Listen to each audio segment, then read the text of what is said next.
அகஜானன பத்மார்க்கம் கஜானன மகர்நிசம் அநேகதந்தம் பக்தானாம் ஏகதந்தம் உபாஸ்மகை. மாலை முரசு டிவி நேயர்களுக்கு அன்பான காலை வணக்கம்.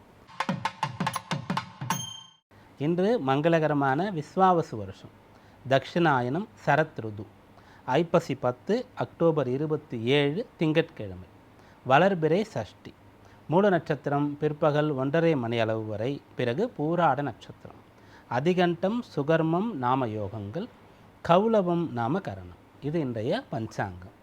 அடுத்து இன்றைய விசேஷம். இன்றைக்கு ஸ்கந்த சஷ்டி விரதம், சூரசம்ஹாரம். இன்று மாலை 4 மணி அளவிலிருந்து நம்முடைய மாலை முரசு டிவியிலையும் மாலை முரசு இறை யூடியூப் சேனல்லையும் திருச்செந்தூரில் நடக்கின்ற சூரசம்ஹார பெருவிழா நேரடியாக ஒளிபரப்பப்படுகிறது. அந்த இடத்துல நீங்கள் அந்த காட்சிகளை, அந்த அற்புதமான விஷயங்களை கண்டு கழிக்கவும் செய்யலாம். நேரடியாக வர்ணனையாக அந்த முருகப்பெருமானுடைய சூரசம்ஹாரம் சம்பந்தமான மகத்துவங்களை, தாத்பரியங்களையும் கூட கேட்டும் கூட தெரிந்து பயன்பெறலாம். அதாவது சூரசம்ஹாரம் இன்றைய நாளில் நடக்குது. நம்ம என்ன பண்ணுவோம்னா, விரதம் இருந்து கோயிலுக்கு போயிட்டு சூரசம்ஹாரம் பார்ப்போம். அப்போ முருகப்பெருமான்கிட்ட வேண்டிப்போம், இது போல் என்னுடைய பிரச்சனையெல்லாம் கூட தீர்த்து வச்சுருப்பா அப்படின்னு சொல்லிட்டு. அப்போது உடனே அது நமக்கு நடந்துடணும், நம்முடைய கடனெல்லாம் நம்ம அடைச்சிடணும், நம்முடைய நோய் எதிரி பிரச்சனை எல்லாம் முடிச்சிடணும் அப்படின்ற ஒரு விஷயம். இது கட்டாயம் நடக்கும். கடவுள் அதை ஏற்படுத்துவார். அந்த நம்பிக்கை முக்கியம், அந்த பிரார்த்தனை அவசியம். அதற்கான அந்த விரதம் அதெல்லாம் நிறைய பயன்பாடு தரக்கூடியது. ஆனால் அதிலிருந்து நம்ம நிறைய தெரிந்து கொள்ள வேண்டிய விஷயங்கள் இருக்கிறது. ஒவ்வொரு மாதத்திலும் இது போல் விசேஷமான பண்டிகைகள்லாம் இருக்கும். திதி ரீதியாக இருக்கும், நட்சத்திர ரீதியாக இருக்கும், கிழமை ரீதியாக இருக்கும். இப்படி இருக்கிறது அல்லவா? அதிலிருந்து ஒன்று என்ன சொல்கிறாங்கன்னா, உனக்கு இது போன்ற பிரச்சனை இருந்தால் அதற்கு இதற்கான காலத்தில் தீர்வை தேட முயற்சி செய்தால் அது தீரும். இந்த ஒரு விஷயத்தை இந்த காலத்தில் நீ செய்ய தொடங்கணும். இப்போ வித்யாரம்பம்னு செய்கிறோம், விஜயதசமி அன்னைக்கு நம்ம செஞ்சோம். அதுபோல் புது வியாபாரத்துக்கான ஒரு கணக்கு இந்த லக்ஷ்மி குபேர பூஜை அப்போ நம்ம செய்யணும். அதுபோல் ஒவ்வொன்றுக்கும் ஒவ்வொரு காலத்தை சொல்கிற மாதிரி இந்த எதிரி சத்ரு ஜெயம் அப்படின்னு சொல்கிறேன். சத்ரு ஜெயம்னா நமக்கு ஒரு எதிரி இருக்கணும், அவர் கோர்ட்டில் கேஸ் போட்டிருக்கணும், கோடிக்கணக்கான சொத்துகள் இருக்கணும், அது மட்டும் கிடையாது. வியாபாரத்தில் ஒரு போட்டியாளர் இருக்கணும், சத்ருவா வரணும், அது மட்டும் கிடையாது. வேலை செய்கிற இடத்துல ஒருத்தர் இருக்கார், இது போல் அக்கம் பக்கத்தில் ஒருத்தர் இருக்காருன்னா, இது போல் நமக்கு பிறரால் ஏற்படக்கூடிய பிரச்சனைகள், அவர்கள் சத்ருவாக இருக்கிறார்கள், இது மட்டும் இல்லாமல் இது ஒன்று, இந்த வகையிலெல்லாம் சத்துருக்கள் வருவார்கள். ரெண்டாவதாக நம்ம உள்ளே இருக்கக்கூடிய சத்துருவாக நம்முடைய நோய், மூன்றாவதாக நம்ம வாங்கிய கடன், அப்புறம் நம்ம பட்டு இருக்கக்கூடிய கடன். நம்ம எவ்வளோ கடன் பட்டிருக்கோம், எவ்வளோ பேருக்கு நம்ம கடன் பட்டிருக்கோம். இப்பிறவியில் இல்லாமல் இதற்கு முன்னே எவ்வளோ பிறவிகளில் எவ்வளோ பேருக்கிட்டெல்லாம் நம்ம நிறைய ருணப்பட்டிருக்கோம். அதான் ருணம் அப்படின்னு சொல்கிறது. இதெல்லாம் தீர்க்கறதுக்காக தான் நமக்கு இந்த நாளாக இருக்கிறது. அதுபோல் ஒவ்வொருவரும் உங்களுக்கு இது போல் மேற்சொன்ன விஷயங்களில் எந்த பிரச்சனை இருந்தாலும் சரி, அதை எப்படி அணுகணும், எப்படி தீர்க்கணும், அதற்கான காலகட்டம் எது, அதை எப்படி சமாளிக்கணும் அந்த காலம் முடிகிற வரைன்றதை நீங்கள் தெரிந்து கொள்ளணும். அதற்கு உதாரணமாக சொல்லப்படுவது இந்த ஸ்கந்த சஷ்டியாக இருக்கிறது. சஷ்டின்னு சொன்னால் அது 6வது திதியாக இருக்கும். முருகப்பெருமானை நம்ம என்ன சொல்கிறோம்னா ஆறுமுகன் அப்படின்னு நம்ம சொல்கிறோம். அந்த 6ஆம் இடம்ன்றது காலபுருஷ தத்துவத்தின்படி ருணரோக சத்துருஸ்தானமாக இருக்கிறது. அதனால் உங்களுடைய ஜாதகத்தில் 6ஆம் பாவம் எப்படி இருக்கிறது, லக்னத்திலிருந்து 6ஆம் பாவம் எப்படி இருக்கிறது, அந்த 6ஆம் பாவத்தில் வீட்டு இருக்கக்கூடிய கிரகம் என்ன, 6ஆம் பாவத்தினுடைய நட்சத்திரங்கள் வேறு என்னென்ன கிரகத்திற்கெல்லாம் சாரம் கொடுத்து இருக்கிறது, 6ஆம் பாவத்தை பார்க்கக்கூடிய கிரகம் என்ன, அந்த கிரகம் போய் எங்கே இருக்கிறது, 6ஆம் அதிபதி திசை நடக்கிறதா, புக்தி நடக்கிறதா என்பதையெல்லாம் பார்த்துக்கிட்டு உங்களுக்கு எப்படியெல்லாம் பிரச்சனை வரலாம், இல்லை எப்படிலாம் பிரச்சனை வந்திருக்கு, அதற்கான தீர்வுகள் எதுவாக இருக்கும், இதெல்லாம் நீங்கள் தெரிந்து கொள்ளலாம். அதை தெரிந்து கொள்வதற்கு முன்னதாக முருகப்பெருமானை நீங்கள் வழிபடணும். தெரிந்து கொண்டு அந்த வழிமுறையை முருகப்பெருமானுடைய துணையோடு நீங்கள் செய்யணும். அப்போ கட்டாயம் எல்லோருக்குமே ருணரோக சத்துருபாவத்திலிருந்து வரக்கூடிய எல்லா பிரச்சனையுமே தீரும். அதற்கு முருகப்பெருமான் அனுகிரகம் பண்ணுவார். அடுத்து இன்றைய நவகிரக நிலையை பார்ப்போம். கடகத்தில் குரு, சிம்மத்தில் கேது, கன்னியில் சுக்கிரன், துலாத்தில் சூரியன் செவ்வாய், விருத்திகத்தில் புதன், தனுசில் சந்திரன், கும்பத்தில் ராகு, மீனத்தில் சனி. துளாராசியில் இருக்கக்கூடிய செவ்வாய் இன்று பிற்பகல் 3:45 மணி அளவிலே விருச்சிக ராசிக்கு பயிற்சி ஆகிறார். இந்த நவகிரக நிலையை கொண்டு இன்றைக்கான ராசி பலன்களை பார்ப்போம். மேஷராசி அன்பர்களே, இந்த நாளில் 9ஆம் இடத்துல சந்திரன் இருக்கார். ராசியாதிபதி இன்றைய நாள் வரைக்கும் பிற்பகல் 3:45 மணி அளவு வரைக்கும் 7ஆம் இடத்துல இருந்து ராசியை பார்த்து கொண்டிருக்கார். இன்றைய நாளில் 8ஆம் இடத்திற்கு அவர் பயிற்சி ஆகிறார். 8ஆம் இடத்திற்கு போகிறாரே, அப்போ ராசியாதிபதி அஷ்டமஸ்தானத்தில் மறைஞ்சிருவாரானா அது அவருடைய சொந்த வீடாக இருக்கும். அப்போ ஆட்சி பலம் பெறுகிறார். ரெண்டாவது, உச்சபலம் பெற்றிருக்கக்கூடிய குருவுடைய பார்வையை அவர் பெறுகிறார். அதனால் இந்த நாள் உங்களுக்கு அனுகூலமான நாளாக இருக்கிறது. 7 செவ்வாய் இருக்கும்போதும் உங்களுக்கு சாதக பலனை சொல்லியிருந்தோம். 8 செவ்வாய் வரும்போதும் சாதக பலனை சொல்கிறோம். ஏன்னா 8ஆம் இடத்துல ஆட்சி பலம் பெறுகிறார்ன்ற ஒன்று, குருவுடைய பார்வையை பெறுகிறார்ன்ற ஒரு காரணம். அதனால் இந்த காலம் உங்களுக்கு சாதகமாக இருக்கிறது. நிறைய செலவுகள் இருக்கிறது, நிறைய கமிட்மெண்ட், கடமைகள், பொறுப்புகள்லாம் உங்களுக்கு இருக்கிறது. நிறைவேற்றுவதற்காக நீங்கள் நிறைய ஓடிட்டே இருக்கிறீங்க, உழைச்சிட்டே இருக்கிறீங்க. அதுக்கெல்லாம் உங்களுக்கு ஆரோக்கியம் துணையாக இருக்கும். அப்படிப்பட்ட உழைப்பிற்கெல்லாம் பலன்லாம் கிடைக்க போகிறது. ரிஷபராசி அன்பர்களே, 8ஆம் இடத்துல சந்திரன் இருக்கார். அது சந்திராஷ்டம தினமாக இருக்கிறது. அப்படி 8ல் இருக்கக்கூடிய சந்திரன் கேது மற்றும் சுக்கிரன் சாரத்தில் இன்றைய நாளில் இருப்பார். அப்போ கேதுடைய சாரத்தில் இருக்கார் அப்படின்னு சொன்னால், கேது 4ஆம் இடத்தில் இருக்கார்.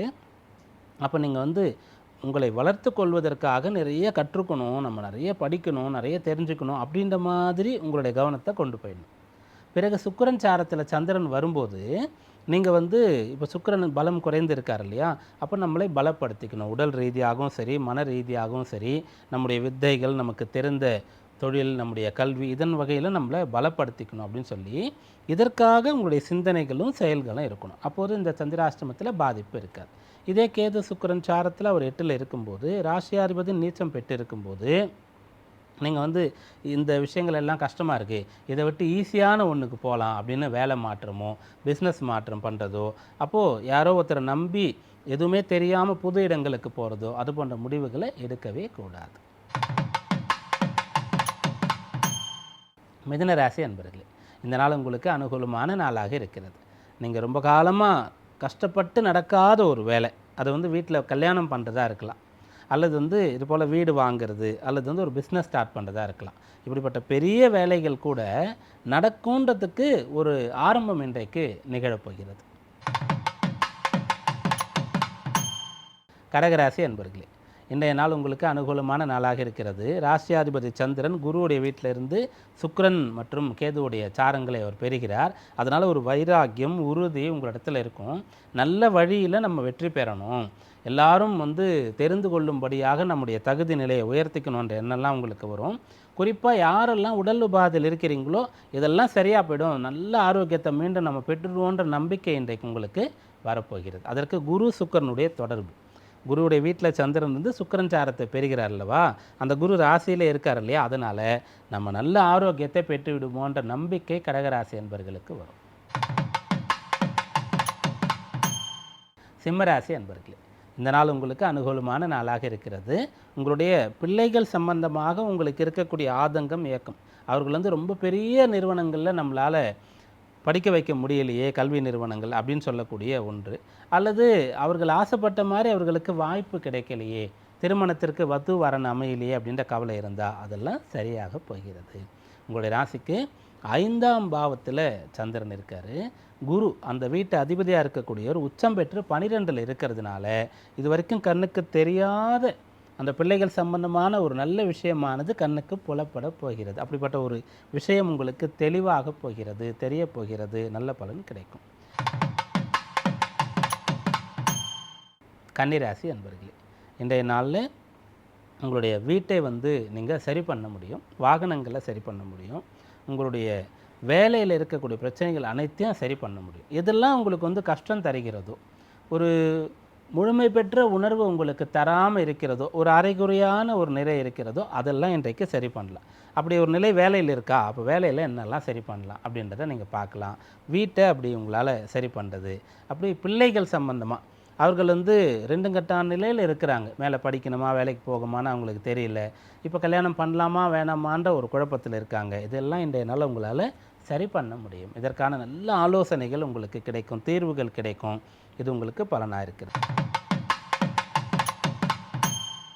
துளாராசி அன்பர்களே, இன்றைக்கு தொட்டது துலங்க போகிறது, நினைத்தது நடக்கப் போகிறது. ராசியாதிபதி நீச்சம் பெற்று இருக்கும்போது அவ்வளோ சீக்கிரமாக நல்ல பலனை சொல்ல மாட்டோம். சிம்ம ராசியாதிபதி சூரியன் இப்போ நீச்சம் பெற்றிருக்கார். துலா ராசியாதிபதியாக இருக்கக்கூடிய சுக்கிரன் இப்போ நீச்சம் பெற்றிருக்கார். இருந்தாலும் கூட நல்ல பலன்னு சொல்கிறோம். எதனால் சொல்கிறோம்னா, துலா ராசிக்கு ராசியாதிபதி நீச்சம், ராசியில் சூரியன் நீச்சம்.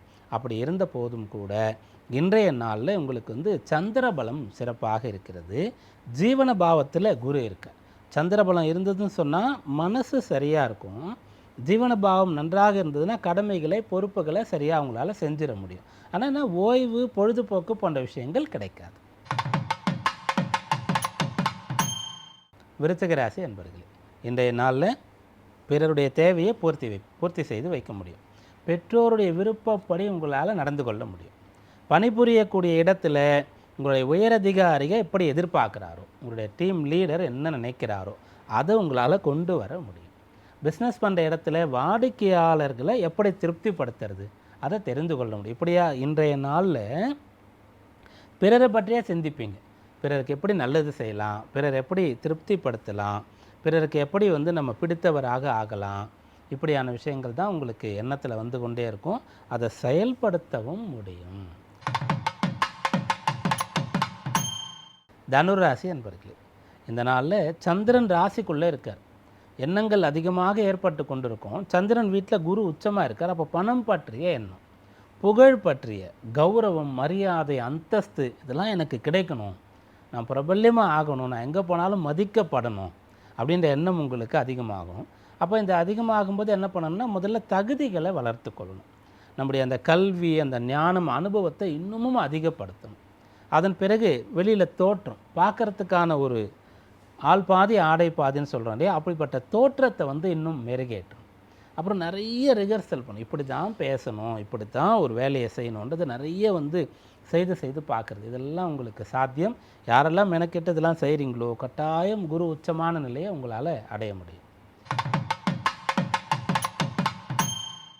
மகர ராசி என்பர்களே, இந்த நாள் மகத்தான நாளாக உங்களுக்கு அமைகிறது. 7ஆம் இடத்துல குரு உச்சமாகி ராசியை பார்த்து கொண்டிருக்கார். 7ஆம் அதிபதி 12ல் குருவுடைய வீட்டில் இருக்கார். அப்போ நீங்களும் நல்ல விஷயங்களை செய்வீங்க, குடும்ப நபர்களும் நல்ல விஷயங்களையே உங்களுக்கு செய்வதற்கு அறிவுறுத்துவார்கள்.